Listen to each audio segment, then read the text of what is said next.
Gen Z is overemployed right now. Currently, as it stands, the average person in Generation Z holds two jobs at one time plus gig work. When everyone around us said, oh, go to college, get a good degree, and you can hold down one job and you can live comfortably.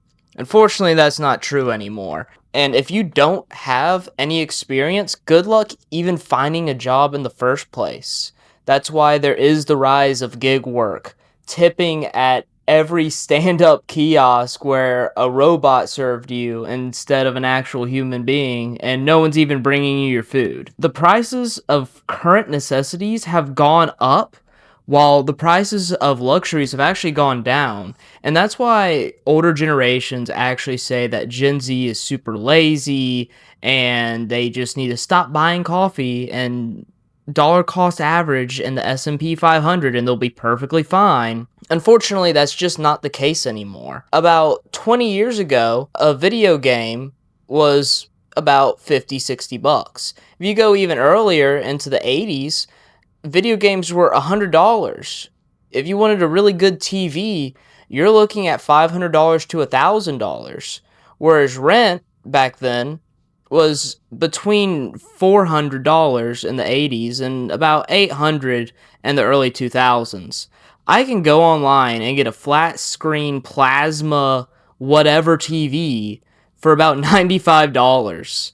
If I want a big one, then I can bump up, get a little upgrade action going on, and I can get a nice TV for like $250. Now, yeah, there is those $1,000 TVs out there, but I'm talking about the base model. Why is it that back then one TV was 2 months rent, and now it's like a baseline TV, I have to buy 10 of them to equal 1 month's worth of rent?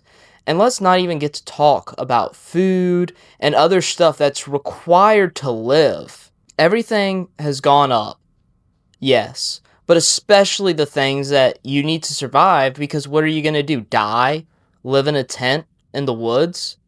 No. You're going to have to buy those things. And unfortunately, they kind of have us in a chokehold because they know we need these things to live. As a matter of fact, me and my dad were actually talking about it. Back when he was my age and he was going to aviation school, he was able to work a part-time job and he had just enough money to pay for rent, pay for his gas. He did have a new car, so a car note, insurance, and food. Granted, he wasn't eating out at all, but if I wanted to do the same, I work 2 jobs currently and do gig work on the side, and I still don't have enough money to live on my own. I would have to have at least 3 roommates, I would have to get a super old car, and on top of that, I would have to take points off of my record because your boy likes to speed around sometimes. So, unfortunately, that doesn't look like the case. But there is good news. The economy is shifting. There's a reason why Gen Z can't find jobs, even at the Harvard graduate level. The people who went to Harvard University cannot find jobs. And that's because a lot of it's getting outsourced to AI, especially the white collar jobs.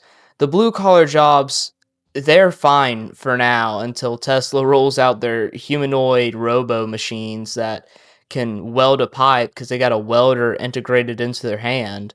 But the good thing is AI makes the barrier to entry for almost everything super low. And it's only getting better month over month, not even year over year. Every single month there's a new update. And Claude AI, OpenAI, even Grok, everything is getting so good so fast. I mean, nowadays, you don't even need to know how to program to make your own app. You can straight up go to Claude AI and tell it to make call to text app. And if you called 100 people and told them to pay you $20 a month, they would probably do it. because they can transcribe everything and send it over. Even if it's a habit tracker charging $10 a month, you could do that. You could make a habit tracker in probably less than 12 hours. It's insane. The barrier to entry is getting super low, and that's actually where the economy is heading. You're about to see a massive uptick in freelancers, gig workers, business owners. Because why would I hire a full time editor on my dime with benefits and everything when I can get a 1099 and I know he does a good job and I only pay him when work comes in and when work needs to be done, especially in these third world countries. If you can get to a place where wages are low and the cost of living is low and you know how to speak English, you can be living a pretty nice life over in Thailand or in the Philippines, and you can make so much money. So much money. Online remote closing for sales, appointment setting, video editing, copywriting. Copywriting now, you don't even need a professional copywriter because AI will do about 70% of the work.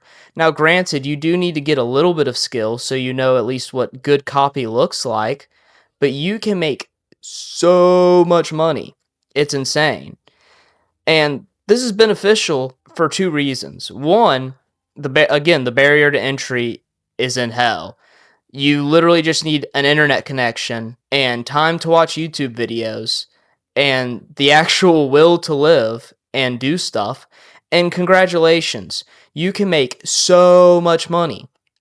You make so much money. And that's the good thing. The bad thing is if you did already go to college and you paid for an outdated education, you now have this debt that's just going to linger over your head. And you, out of everyone, should pay more attention to this video because you're already starting below zero. You're literally in the negatives. Now, this isn't to make you feel bad. You actually do have an advantage because you know what hard work looks like. You know what consistent effort into something greater looks like.